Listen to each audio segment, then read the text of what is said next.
नमस्कार दोस्तों, एयरबड्स एक छोटी स्पीकर का एक पेयर होता है जिसे हम अपने कानों में पहनते हैं और इसके जरिए से हम फोन कॉल्स और म्यूजिक वगैरह क्लियरली सुन पाते हैं। लेकिन रुकिए, क्या आप जानते हैं कि एयरबड्स पर लाउड म्यूजिक सुनने से आप अपने सुनने की स्मार्क यानी कि सेल ऑफ हेयरिंग को खो सकते हैं। लेकिन कैसे? चलिए जानते हैं कि ये एयरबड कैसे हमारे ईयर को डैमेज करती हैं। देखिए, हमारा कान 3 पार्ट से मिलकर बना होता है जो कि मिलकर काम करते हैं और साउंड वेव को प्रोसेस करते हैं। ये 3 part outer air, middle air, inner air होते हैं। अब जो इनर एयर होते हैं जिसे हम कोक्लिया भी कहते हैं, ये एक फ्लूइड फील्ड स्ट्रक्चर है और इसमें टीनी हेयर सेल्स प्रेजेंट होते हैं। ये हेयर सेल्स हमारे दिमाग को साउंड मैसेज को सेंड करने में हेल्प करते हैं। देखिए, साउंड वेव जब हमारे ईयर में इंटर होते हैं तो ये हमारे ईयर ड्रम में वाइब्रेशन क्रिएट करती है।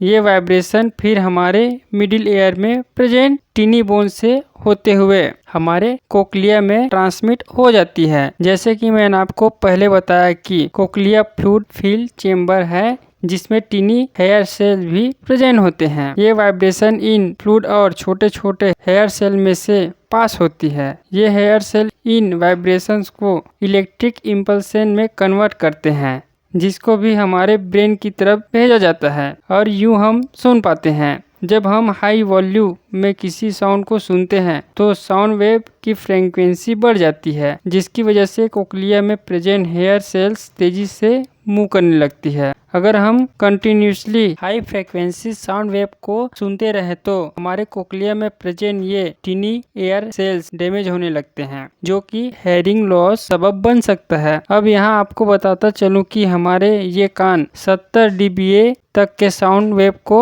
सेफली सुन पाते हैं। 60/60 मिनट रूल को अपना करके हम सेफली अपने कानों को किसी भी किस्म का डैमेज पहुंचाए बगैर एयरबड्स का इस्तेमाल कर सकते हैं। इस रूल के अकॉर्डिंग जब भी हम या आप एयरबड्स इस्तेमाल करें तो कोशिश करें कि वॉल्यूम को 60% तक रखें और इसके अलावा एयरबड को कंटिन्यूसली 60 मिनट से ज़्यादा यूज न करें। इसके अलावा एयरबड्स एक और तरीके से हमारे ईयर को नुकसान पहुंचाते हैं। वो ऐसे कि जब हम एयरबड्स को पहनते हैं तो एयर हमारे कान में इंटर नहीं हो पाती जिसकी वजह से हमारा ईयर कैनाल नम रहता है जिससे कि बैक्टीरिया और फंगाई के लिए एक इन्फेक्शन होल बन जाता है जिससे कि हमारे कान के इन्फेक्शन के जगह बन सकता है। होप सो आज के इस वीडियो में थोड़ा कुछ जानने के लिए मिला होगा। जाते जाते हमारे YouTube चैनल को एक लाइक और सब्सक्राइब करना न भूलें। So thank you this video for watching.